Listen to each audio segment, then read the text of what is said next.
থেকেও এসেছেন মহড়ার প্রতিনিধি ইশতিয়াক আহমেদ সেক্রেটারি, তিনিও যদি মঞ্চে আসেন, এটা একটা একেবারে অন্যরকম মুহূর্ত। মোহনবাগান ইস্টবেঙ্গল মহড়ার একই মঞ্চে একই সঙ্গে।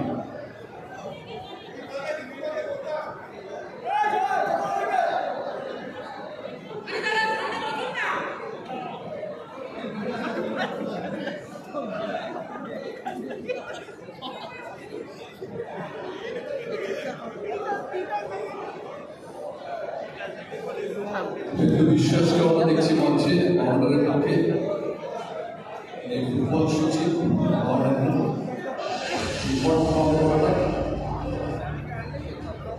জাস্ট অন্তত এক লাইন কোনো যদি দু ক্লাবের প্রতিনিধিরা বলেন কিরকম লাগছে, কুণাল কিরকম লাগছে সংক্ষেপে যদি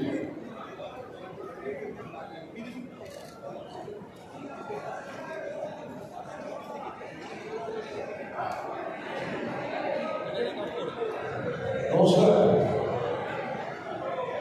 106তম জন্মদিন ইস্টবেঙ্গল ক্লাবের সমস্ত কর্মকর্তা, সদস্য, সমর্থক, খেলোয়াড়, প্রাক্তন খেলোয়াড় প্রত্যেককে আন্তরিক শুভেচ্ছা।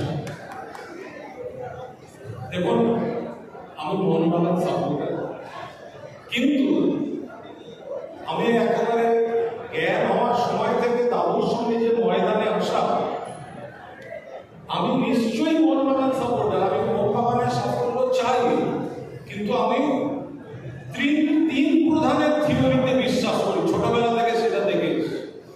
কলকাতা ময়দানের তিন প্রধানের সেই লড়াই, সেই ঝাঁঝ, আরো নিশ্চয়ই অনেক টিম আছেন যারা খেলোয়াড় তৈরি করে দেন। আজকে মোহনবাগান যদি ইস্টবেঙ্গলকে না হারায় আর ইস্টবেঙ্গল যদি মোহনবাগানকে না হারায়, ফুটবলের আসল মজাটা কোথায় যাবে? কোথাকার অন্য দেশের গোয়া কেরল, ফুটবল তো বাংলার ফুটবল, ফুটবল তো মোহনবাগান ইস্টবেঙ্গল মোহনবাগানের ফুটবল। সঞ্জয় সেন রয়েছে, অনেকদিন বাদে সন্তোষ ট্রফি। আমি এখানে সচিব বাকিরা রয়েছেন, নিপুদা রয়েছেন, মাননীয় ক্রীড়ামন্ত্রী অরূপ বিশ্বাস, বিশিষ্ট তারকারা রয়েছেন। এখানে বক্তৃতা করার একদম জায়গা নয়। এটুকু মনে করি যে মোহনবাগান ইস্টবেঙ্গল একে অপরের পরিপূরক, পরিষ্কার বাংলা ভাষা। কোথাও যদি ইস্টবেঙ্গলকে না হারালাম, সেই ট্রফিটা জিতে আমার লাভ কি? আর আপনারাও যদি মোহনবাগানকেই না হারালেন, তাহলে ওই ট্রফিটার মূল্য কোথায়? তো এই রেষারেষিটা যদি না থাকে, ফলে দুপক্ষকেই ভালোভাবে থাকতে হবে। মোহনবাগান যদি ঐতিহ্যের নাম হয়, মোহনবাগান যদি স্বাধীনতা সংগ্রামে 1911 সালে 29শে জুলাইয়ের প্রতীক হয়, তাহলে ইস্টবেঙ্গলও কিন্তু একটা যন্ত্রণা